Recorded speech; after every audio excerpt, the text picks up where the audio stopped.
Aleluya. Cuando lo encuentre, por favor, vamos a estar en pie un minuto, hermanos, para orar. Y ya tengo agua, hermana, gracias. ¿O es otra cosa? Es un té, ok. Vamos a ver. Voy a bajar acá esto porque no me cabe todo.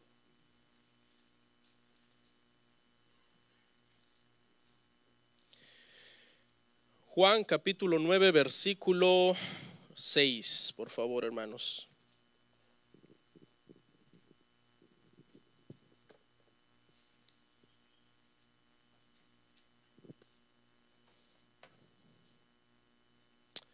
Voy a poner un cronómetro.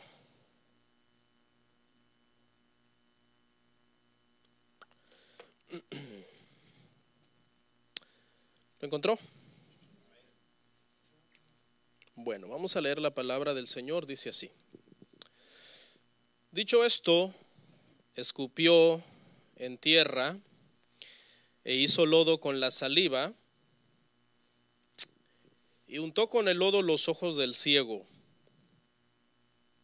Y le dijo: ve a lavarte al estanque de Siloé, que traducido es enviado. Fue entonces y se lavó y regresó viendo. Entonces los vecinos y los que antes habían visto que era ciego decían: ¿no es este el que se sentaba y mendigaba? Unos decían: él es, y otros: a él se parece. Él decía: yo soy. Vamos a orar. Gracias, Padre nuestro, estás en el cielo y haciendo tu voluntad, Señor, en el universo entero. Gracias por este día que tenemos la oportunidad de estar hoy aquí, poder estudiar tu palabra, edificarnos, Señor, por medio de ella y aprender. Hay principios espirituales en este libro que son eternos, que trascienden, Señor, más allá de esta dimensión física y natural donde nos encontramos en estos momentos, Señor. Te damos las gracias por la oportunidad de tener tu evangelio, de tener la libertad de culto en este país, y anhelamos tu regreso, Padre, tu venida. Ven pronto, Señor.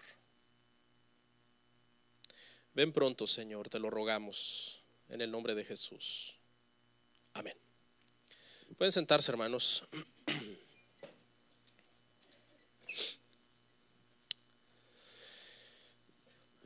Hermanos, feliz año a todos los que no he tenido el tiempo de felicitarlos. Sabemos que la semana pasada pues hubo el cambio de año y quiero desearles lo mejor para este año 2019. Que Dios los bendiga, que estén muy bien con toda su familia y que sea un año de mucho aprendizaje y donde podamos, ¿verdad?, pues continuar en las cosas del Señor. Me da gusto verlos a todos, algunos que volvieron de vacaciones, bienvenidos. El día de hoy, hermanos, vamos a dar un tema especial. Tenemos Santa Cena. El tema lo hemos titulado El Evangelio sencillo pero poderoso. El Evangelio sencillo pero poderoso. Hermanos, el Evangelio no es algo complicado. El Evangelio es algo bien sencillo. Lamentablemente hay gente, ¿verdad?, que lo quiere hacer muy difícil y lo quiere llenar de rituales, de reglas de hombre o de nuevas revelaciones. Pero el Evangelio, en realidad, hermanos, que vino a predicar Jesucristo hace 2000 años, fue algo bien sencillo. Amén. Un mensaje que tiene un poder para transformar una vida, para cambiar a una persona. Obviamente Dios tiene un plan para cada persona. Dos personas pueden oír el Evangelio, uno ser tocado profundamente por el Evangelio y cambiar su vida, y otro enojarse y maldecir a Dios. ¿Por qué sucede eso? Bueno, porque Dios en su soberanía, Él tiene un plan para cada persona, amén, y en su momento quizás va a tocar el corazón del que se endureció, o Dios puede hacer como Él quiera, porque Él es soberano. ¿Cuántos creen que Cristo existió, hermanos? Sabe que últimamente se ha levantado controversia, hay gente que dice: no, pero Cristo ni existió. Y si le dices, ¿y Alejandro Magno existió? No, sí, ese sí existió. Aunque Alejandro Magno haya sido casi 300 años antes que Cristo, ¿no? O Aristóteles. ¿Tú crees que Aristóteles existió? Sí, Aristóteles existió porque ahí están sus escritos y todos sus escritos filosóficos que hizo. Pero ya, Cristo existió, aunque Cristo fue más reciente, mucho más reciente que ellos. Dicen, no sé, no me convence. Pero Cristo existió, ¿no?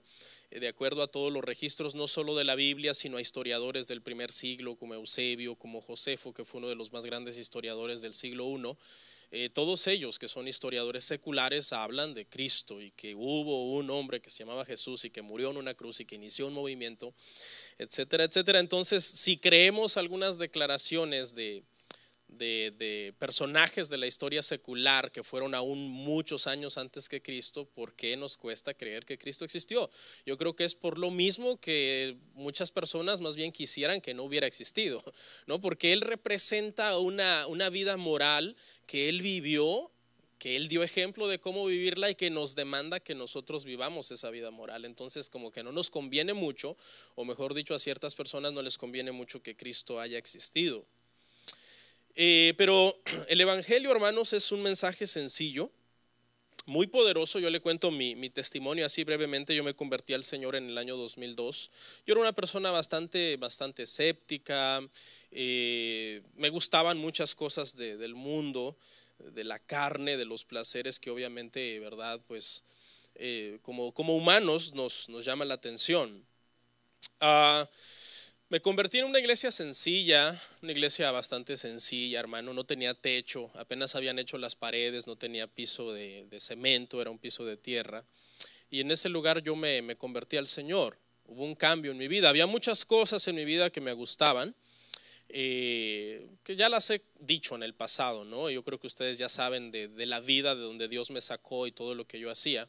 Pero los edificios, hermano, que se usan para restaurar, por ejemplo, drogadictos, alcohólicos, neuróticos, todo tipo de situaciones que las personas tienen, son edificios, hermano, tremendamente espectaculares, ¿no? Diseñados con diferentes cuartos, con diferentes terapistas o medicinas, especialistas, para poder restaurar a estas personas. Por ejemplo, en México, yo soy mexicano, hay una organización muy famosa que se llama Oceánica y que es un lugar que se usa para poder rehabilitar drogadictos, ¿no? Entonces, mientras que esos lugares requieren de todos esos equipos y toda esa infraestructura, una iglesia sencilla que no tiene ni techo ni piso es un lugar donde tú vas y puedes escuchar un mensaje tan poderoso que es capaz de sacarte de todas esas cosas sin haber pasado por todos esos procesos.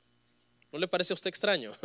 Como que hay algo misterioso. ¿Qué tiene de especial un edificio así como para que una persona que tiene todos estos problemas de alcohol, de droga, vaya ahí, oiga el Evangelio y el Evangelio surta un efecto tan poderoso en su vida que cuando alguien más vuelve a ver a esta persona dice, no, esta persona ha cambiado demasiado? Es más, hasta te pueden confundir. ¿Tú eres el mismo? Los médicos, por ejemplo, los terapistas que se dedican a restaurar adictos, son gente estudiada, gente especializada. Sin embargo, yo me acuerdo que ese día cuando yo fui a la iglesia, el hombre que estaba predicando era un hombre bastante sencillo. Yo le calculo que quizás fue a la primaria o a la secundaria cuando mucho. El pastor de la iglesia se creía cantante. Todos los pastores nos creemos cantantes. Tenemos ese complejo de creernos cantantes los pastores. Ya todos los pastores quieren cantar aunque canten bien feo. Y el pastor le estaba echando todas las ganas con su guitarra acústica y a todo pulmón. Y no había nada de especial en él, solamente que cuando él comenzó a hablar y a abrir la boca, yo comencé a sentir algo, que algo estaba pasando en mi vida, que había un llamado, algo especial, profundo en mi corazón. Dio un sermón muy sencillo, un sermón simple. Los que han estudiado sabrán que uno de los más grandes predicadores de los últimos 1000 años es Charles Spurgeon. ¿Ok? Curiosamente, hermano Charles Spurgeon se convirtió, el día que Charles Spurgeon se convirtió un domingo, él se levantó y él iba rumbo a su iglesia, pero ese día había habido una fuerte nevada, fuerte, había nevado demasiado. y cuando iba en el camino se dio cuenta que la nevada era tan fuerte que no iba a llegar porque le faltaba mucho. Entonces en el camino donde él iba, él vio una iglesia pequeña. Y dije, pues bueno, si todas las iglesias son de Dios, aquí me voy a meter. Y se metió en esa iglesia, una iglesia pequeña, y ese día, a causa de la nevada, el pastor de la iglesia no había llegado. No llegó porque le fue imposible llegar a causa de la nieve. Entonces un hermano que sí llegó a la reunión, al ver que no llegó el pastor, improvisó un sermón. Se subió, un hombre dice campesino, sencillo, subió al púlpito y predicó un sermón bastante sencillo. Y en ese momento dice Charles Spurgeon que cuando este hombre le estaba predicando, él sintió claramente que algo sucedió dentro de sí. Algo lo tocó de una forma tan tremenda, tan poderosa, que se convirtió al Señor. Y Spurgeon, hermanos, llegó a ser, fíjese, se le conoce como el príncipe de los predicadores. Uno de los hombres más influyentes del cristianismo. En los últimos 1000 años no ha habido un predicador como él.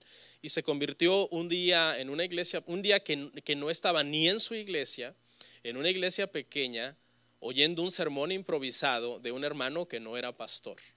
La pregunta es, ¿qué tenía esa iglesia de especial? ¿Qué tenía ese hermano de especial? ¿Qué tenía ese sermón de especial?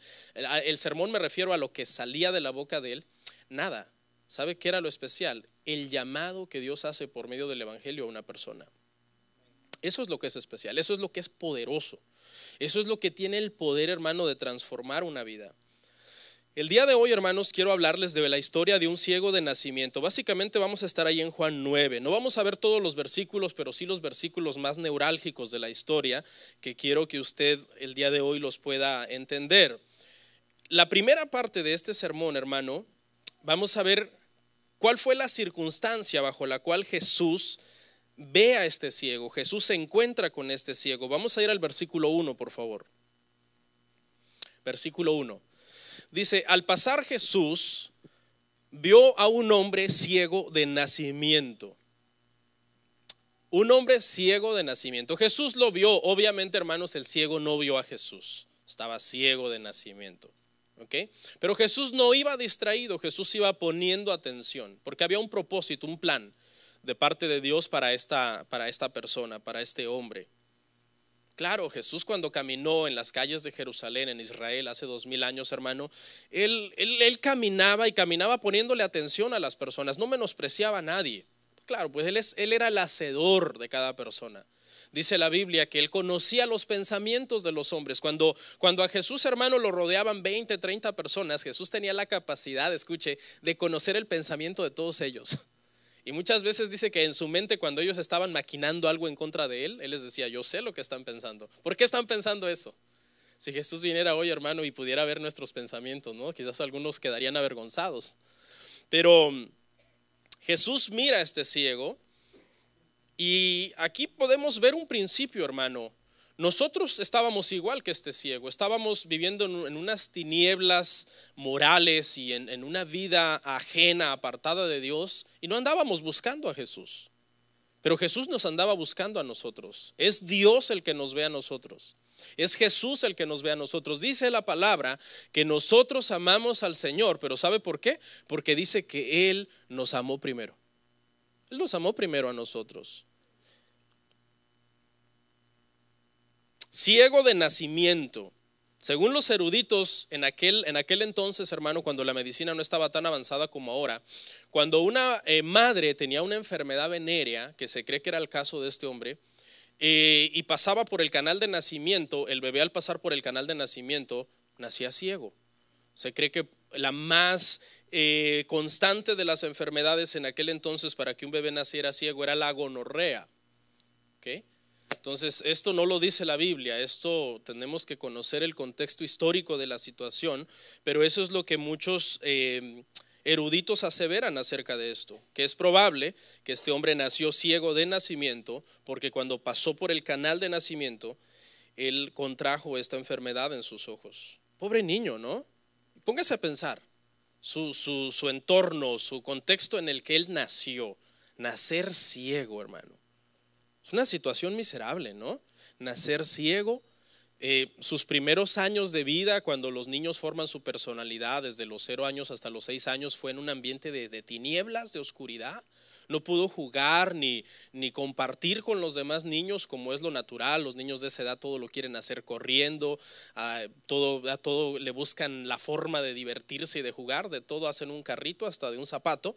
Pero este niño no tuvo esa posibilidad, precisamente porque él nació ciego. Había un estigma sobre él, un estigma tremendo, porque en aquel entonces, para que una mujer tuviera una enfermedad venérea, era porque era una mujer de la calle. A las prostitutas en aquel entonces, en el Nuevo Testamento, cuando nosotros leemos el Nuevo Testamento, cuando la Biblia se refiere a una prostituta, se le llama una mujer pecadora, una mujer de la calle. Entonces el estigma sobre este muchacho era terrible. No solamente estaba ciego, había nacido ciego, sino que también cabe esa posibilidad de que su madre haya sido una mujer despreciada por la sociedad. ¿Cuántos de ustedes le gustaría que alguien despreciara a su madre delante de ustedes? Sería bien afrentativo, ¿no? Pero aparte de ciego, hermano, era mendigo. Porque en aquellos entonces, hermanos, esa era el único futuro que tenía una persona que nacía con una enfermedad como estas, con una deformidad física, con una situación congénita. Esa era la única esperanza para ellos, era que los familiares lo ponían en una esquina, en un lugar público donde pasara la gente, y dependía de que la gente se moviera a misericordia para poderle dar una moneda, para poderle dar un pedazo de pan. Así que la situación era bastante desesperante. No había conocido la luz.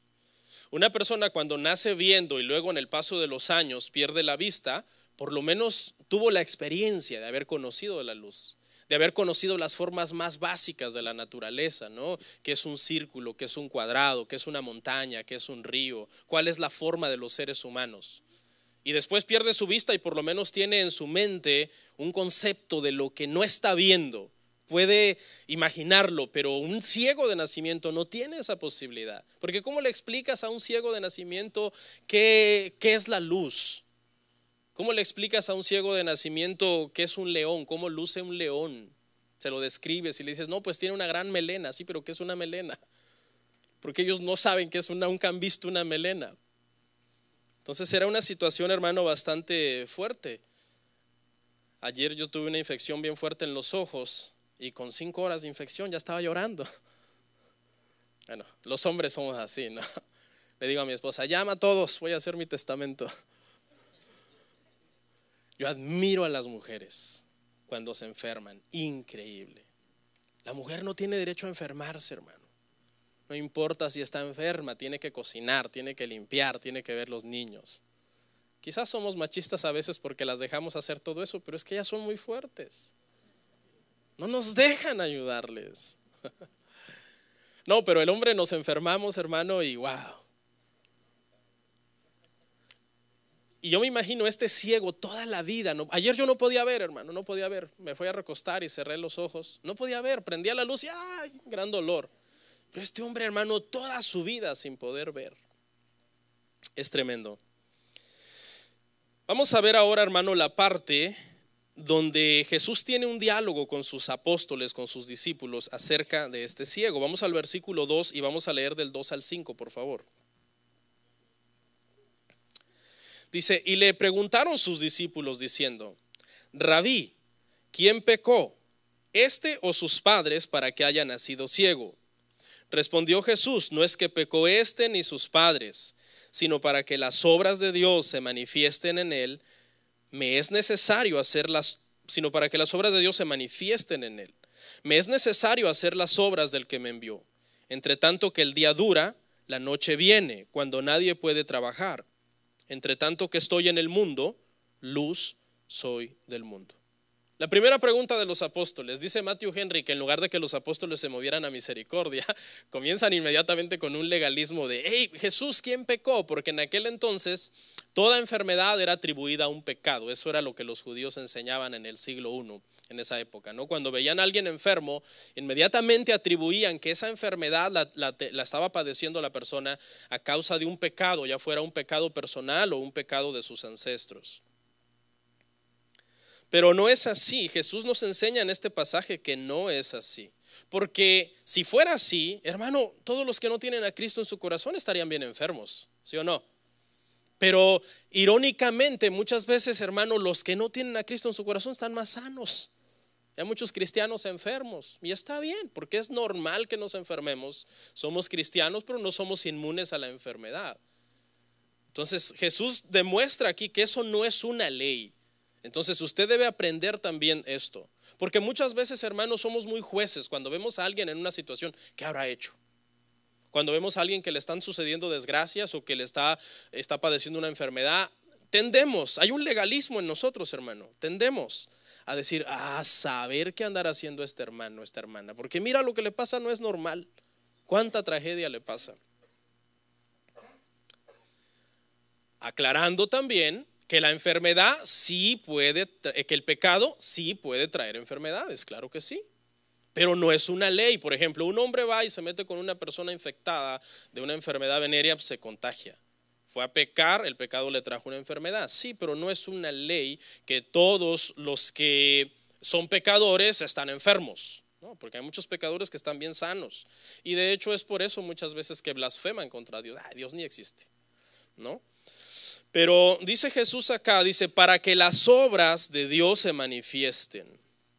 Este hombre había nacido para que Jesús se cruzara con él exactamente ese día.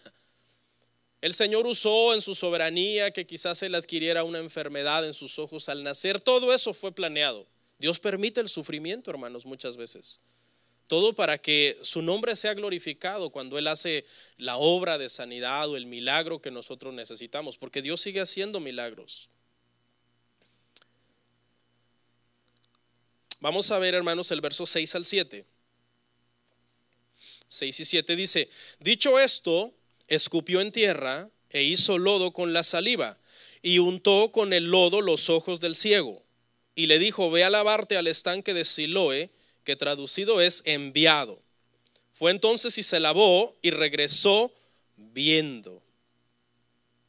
En el versículo 5 Jesús dijo, yo soy la luz del mundo. Es en ese contexto que dice, dicho esto. Cuando Jesús terminó de decir, yo soy la luz del mundo, es porque estaba a punto de hacer que este hombre conociera la luz que nunca había visto. Y mire el remedio, hermanos, lodo y saliva. ¿Qué remedio? ¿Sabe que el Padre cuando creó al primer hombre, Adán, usó lodo, usó tierra?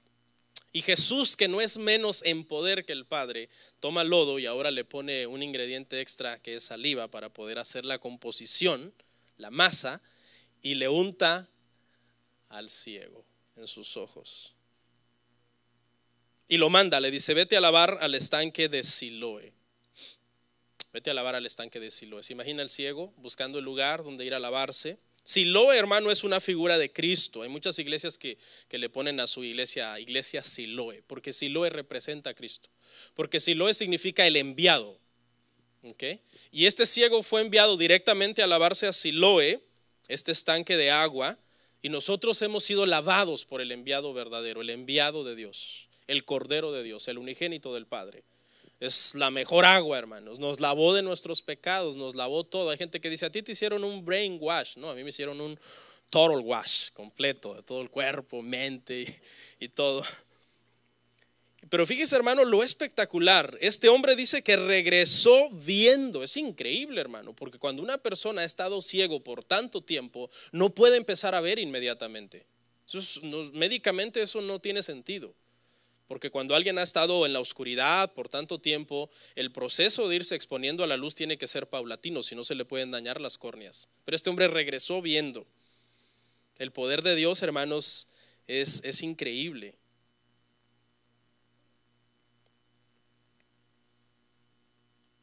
Vamos a ver el verso 8 al 12.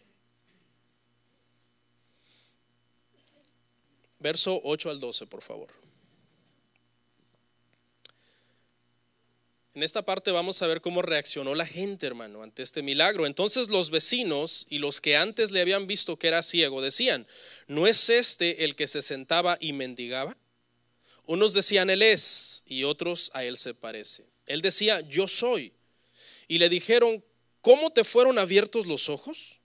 Respondió él y dijo, aquel hombre que se llama Jesús hizo lodo y me untó los ojos y me dijo, ve al Siloé y lávate. Y fui y me lavé y recibí la vista.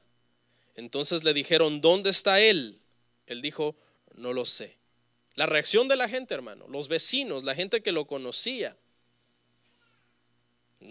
debe de ser un shock, ¿no, hermano? Que tú estés acostumbrado a ver a alguien de tantos años que es ciego y que de repente, hermano, te diga que ve y tú le comienzas a hacer preguntas. ¿En serio ves?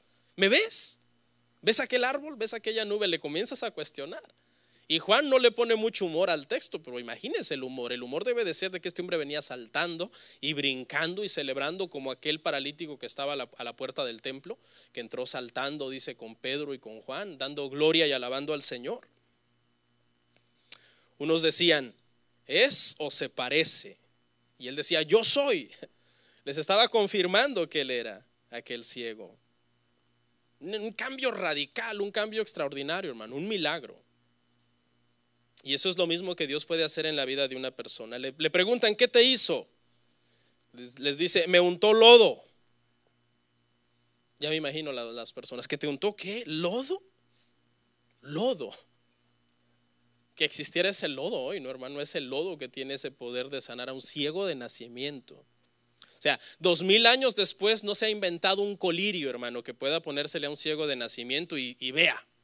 Pero hace 2000 años Jesús hizo un lodo con su saliva, una especie de buena terramicina, y sanó a este ciego de nacimiento, hermano. Los médicos de hoy dependen de que la medicina cure a las personas, ¿no? Le tienen que mandar una buena medicina a una persona que esté enferma. Jesús no dependía en sí de la medicina, sino que la medicina dependía de Él, porque Él es Dios. Él es todopoderoso. Y sanó a este hombre de una forma maravillosa, hermanos. Y en esta parte, hermanos, parte final, en el verso 13, vamos a ver la reacción, hermano, de los fariseos, de la gente que se oponía a este milagro. Siempre va a haber gente que se oponga a Jesús. Y eso era lo que hacía esta gente, mire. En el verso 13, después de la reacción de sus vecinos, sus conocidos, dice, llevaron ante los fariseos al que había sido ciego. Esta secta, hermano, se cree que en el tiempo de Jesús eran más o menos 6,000 hombres.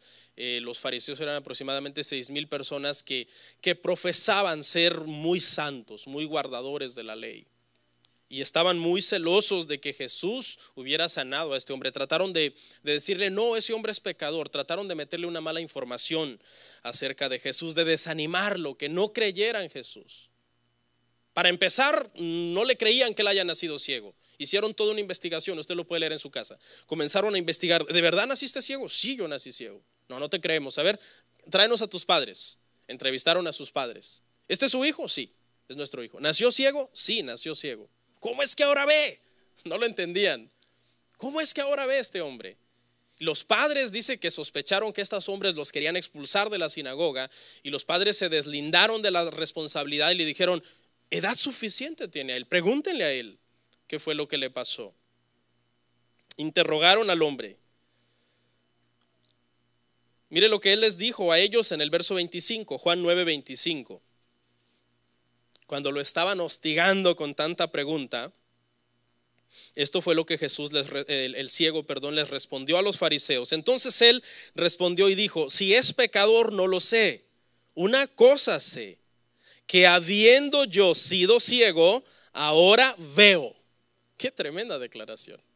Porque como ellos le estaban insistiendo, Jesús esto, Jesús lo otro, dijo, yo no sé eso, pero una cosa sí estoy seguro, que yo estaba ciego y ahora veo.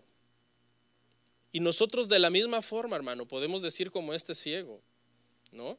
De que el cambio que ha hecho el Señor en nosotros quizás no lo comprendemos, no lo sabemos todo, no lo comprendemos todo, no lo tenemos todo, pero una cosa sí sabemos, que Jesús nos ha salvado por su gran poder. Y luego dice, hermano, que ante esta respuesta lo expulsaron de la sinagoga, pero este hombre no necesitaba más ir a su sinagoga de ellos, porque él se había encontrado con el Salvador de su alma, con el sanador de su cuerpo. Veamos el verso 32 y 34, donde estas personas lo expulsan. Desde el principio no se ha oído decir que alguno abriese los ojos a uno que nació ciego. Este es el ciego hablando. Si éste no viniera de Dios, nada podría hacer. Respondieron y le dijeron: tú naciste del todo en pecado. Esta gente seguían atacando a este pobre hombre. Tú naciste del todo en pecado y nos enseñas a nosotros. Y le expulsaron. El ciego resultó ser un teólogo que ahora comenzó a darles una enseñanza, y se enojaron porque obviamente los fariseos creían que lo sabían todo. Y este ciego les comienza a dar una clase de teología. Les dice: espérense, número uno, nunca se ha oído que una persona que nació ciego de nacimiento vea. Número uno, es el primer argumento que les da. A ver, explíquenme esto. Y obviamente en su religiosidad ellos estaban limitados para comprender eso. Número dos, les dice: ¿cómo es posible que si este hombre no es de Dios o no haya venido de Dios, me haya podido sanar? Porque ellos decían: él no es de Dios, él es un pecador. Y dice que no le respondieron nada, y mejor lo expulsaron. Cristo, hermanos, hace sabio al sencillo, ¿no? Este hombre, hermanos, de pocas letras, con pocos estudios, con un estigma tremendo sobre su vida, y sin embargo los fariseos no le pudieron responder ninguna pregunta. Vamos al verso 35 y 38.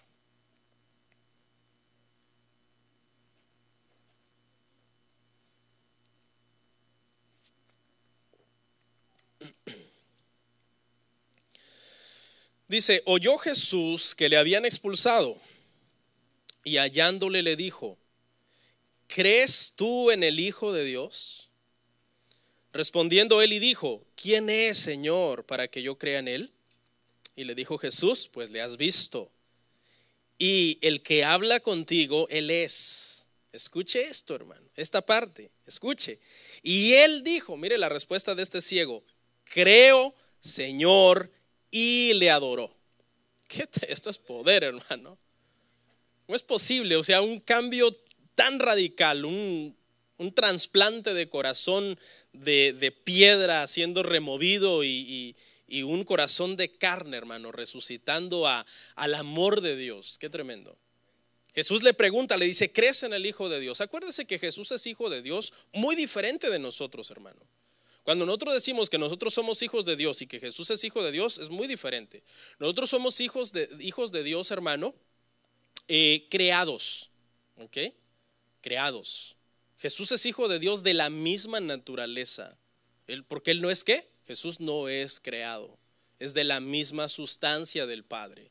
Por eso cada vez que usted vea, hermano, en el Nuevo Testamento la declaración Jesús es Hijo de Dios, los fariseos se encienden en ira, porque en esa expresión Jesús está siendo igual que el Padre en deidad. Y eso es lo que este ciego está creyendo. El ciego, Jesús le dice: ¿crees en el Hijo de Dios? ¿Quién es? Yo soy. Y dice que se postra y lo adora. Eso es una conversión, hermano, radical. Y el evangelio tiene ese poder, hermanos, de poder transformar una vida de esa manera.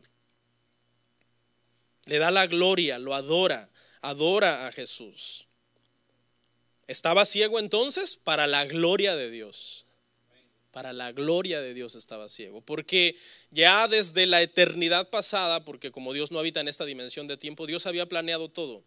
Ese encuentro estaba planeado desde antes de la eternidad. El Hijo se iba a topar con este ciego de nacimiento para sanarlo, para la gloria del Padre. Así que podemos confiar en el Señor, hermanos, que Él tiene cuidado de todas las cosas. El evangelio no es complicado, el evangelio es sencillo. Es un mensaje, hermano, directo al corazón de una persona.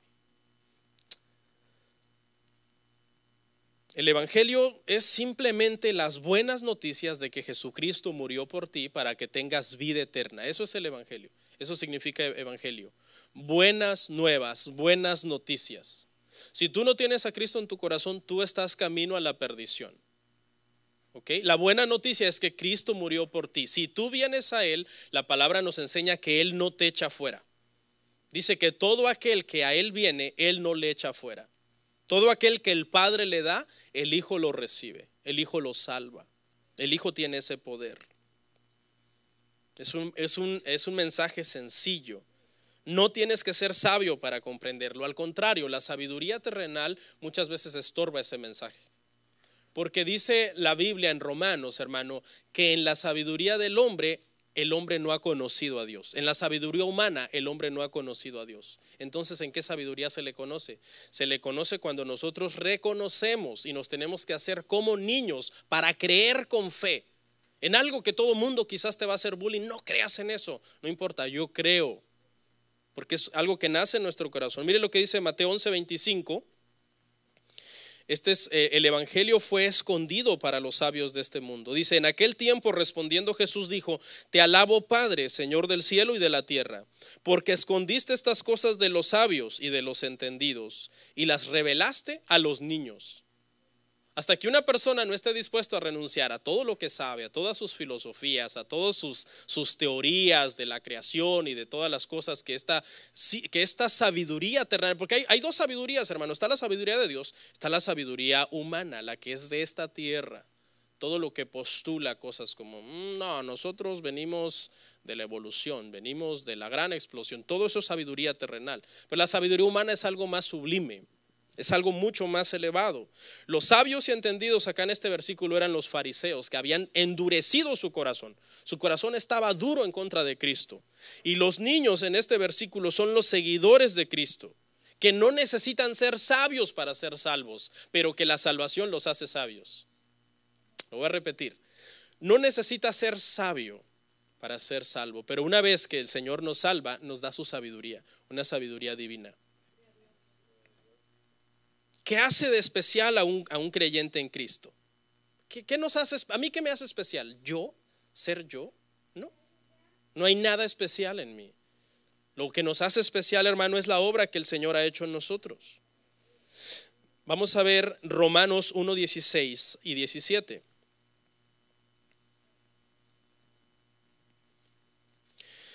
Mire lo que dice esta porción. Quiero usar esta porción para hablarles dónde está el poder del evangelio. Dice Romanos 1:16, 17: porque no me avergüenzo del evangelio, porque es poder de Dios para salvación a todo aquel que cree, al judío primeramente y también al griego, porque en el evangelio la justicia de Dios se revela por fe y para fe, como está escrito: mas el justo por la fe vivirá. Por la fe vivirá. Es la fe la que salva. Es la fe en Cristo la que nos salva para siempre. Estamos hablando no de una salvación terrenal, ¿no? Que alguien diga: ay, un carro me iba a atropellar, pero corrí y me salvé. No estamos hablando de una salvación terrenal y temporal. Estamos hablando de una salvación celestial y eterna. Estamos hablando de pasar nuestra eternidad con el Señor. El evangelio tiene ese poder. Y fíjese, aquí dice, hermano, que el evangelio es una revelación especial. Dice que en el evangelio se revela la salvación del Señor. La justicia de Dios se revela en el evangelio. La palabra para revelación aquí es la misma palabra original que se utiliza para el Apocalipsis, apocalupto. La palabra griega significa correr el velo, mostrar algo que estaba velado, algo que estaba escondido a los ojos naturales. Por eso nosotros algunas veces, hermano, vemos a gente que ante el evangelio no hay ninguna inmutación, no hay ninguna reacción de conmoverse sus entrañas o su ser profundo, porque hay un velo. Usted debe de entender esto, hermano. Mire, cuando las personas vienen a la iglesia a oír el evangelio por primera vez, hay un velo que no los deja ver la salvación, la justificación por fe. ¿Ok? ¿Y sabe cuál es el problema? Que ellos no tienen la capacidad de recorrer el velo. ¿Sabe quién es el que tiene la capacidad de recorrer el velo? Es Dios. Es Dios el que recorre el velo. Él se muestra. En su momento, Dios hace eso con cada persona de la forma que a Él le place. Por eso dos personas pueden oír el mismo mensaje y la reacción es diferente. Quizás a uno Dios le corrió el velo y le mostró su salvación. Y en ese momento la persona dice: pero espérate, ¿por qué estoy creyendo esto? Yo estaba en contra de esto. Es que en ese momento el Padre se reveló. El Padre corrió el velo y muestra su salvación. La salvación está en Dios mismo la da. Y por eso es que cuando nosotros, hermano, hemos gustado la salvación, tenemos que darle al Padre toda la gloria. Por eso es que los cristianos ya no vivimos para otra cosa más que para, hasta la gente que no es cristiana nos acusa, ¿no? Fanáticos, religiosos, cristianoides, etcétera. Pero es que no han comprendido que a nosotros se nos fue mostrado algo que ellos no han visto. El Padre le plació correr el velo y mostrarnos algo. Y eso fue lo que sucedió con este ciego, que estaba en tinieblas, en una situación miserable. Cuando el Señor lo sana y Jesús se para delante de él y le dice: ¿crees en el Hijo de Dios? ¿Quién es, Señor? Para creer en él. Yo soy. ¿Y se acuerda cuántas veces Jesús usó el yo soy en Juan? 7 veces. Todas las veces que él decía yo soy, él estaba diciendo: la deidad del Padre está en mí. Yo tengo el poder para sanar, tengo el poder para salvar, tengo el poder para crear. El mismo poder que el Padre empleó para crear todas las cosas de la nada, el mismo poder que está en Cristo. Y Cristo ahora nos dice la Biblia, hermano, en Colosenses, que ahora todo lo que existe, ¿sabe por qué existe? Porque Cristo lo sostiene. Usted y yo no estaríamos hoy aquí si no fuera porque Cristo nos sostiene, hermano. Hay un movimiento, hermano, en lo que es los ejercicios. Cuando tú haces ejercicio te enseñan algo que se llama el movimiento psicomotriz del cuerpo. No sé si alguien lo ha escuchado. El movimiento psicomotriz del cuerpo es, ¿usted nunca se ha puesto a pensar cómo es que usted se mueve? O sea, ¿cómo usted tiene esa capacidad de moverse? De mover un pie, de mover una mano, de rascarse la cabeza, de moverse.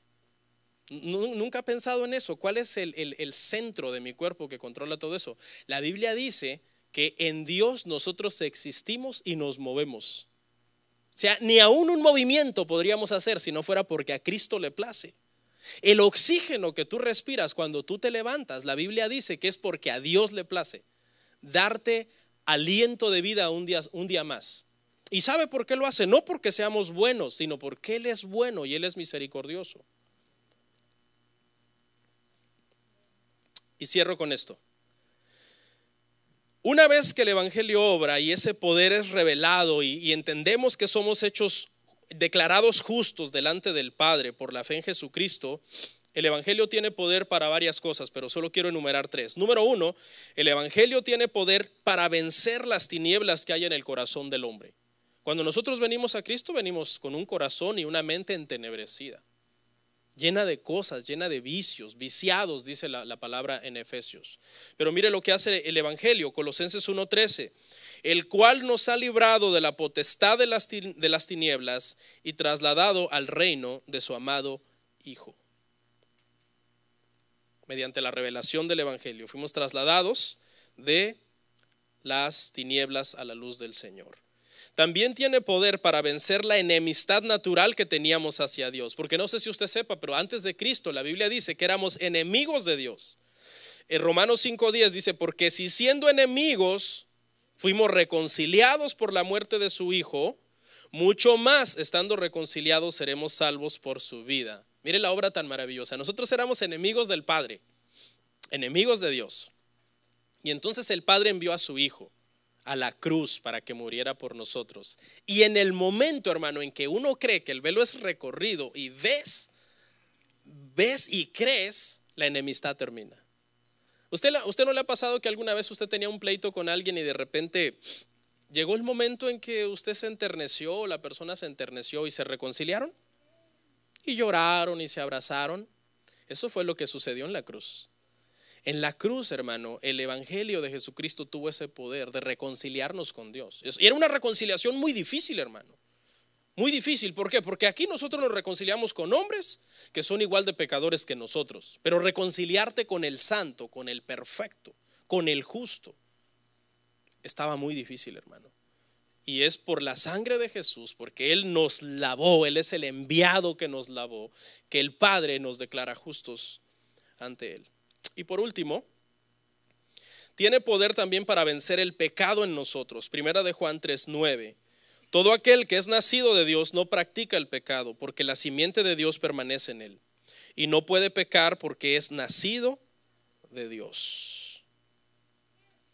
Quita las tinieblas de nuestro corazón, quita la enemistad que teníamos con Dios. ¿Por qué usted cree que la gente, hermano, que no cree en Dios, no le interesa si el cielo existe o no? Bueno, hay unos que sí, no, Dios no existe, pero si hay un cielo yo sí quiero ir allá. Pero ¿para qué quieres ir a donde está tu enemigo? ¿no?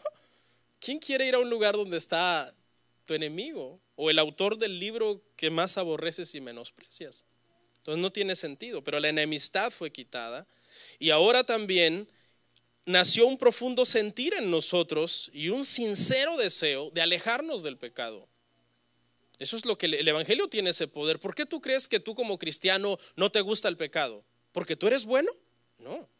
Al contrario, dice que hay una lucha y nuestra carne se quiere deleitar en las cosas del mundo. Pero el deseo, hermano, de alejarnos del pecado es creado por el poder del evangelio. Tiene ese poder de santificarnos en el Señor. El día de hoy, hermanos, quiero concluir este sermón haciéndoles un llamado, hermanos, a que arreglen su vida delante del Señor, que arreglen su vida delante de Cristo. ¿Cómo estás caminando en Cristo? ¿Las tinieblas que el evangelio venció en ti ya no están operando? ¿La enemistad que había para con Dios ya no está ahí? ¿Estás caminando en sentido contrario del pecado, de la tentación, de todo aquello que te mueve a pecar contra Dios?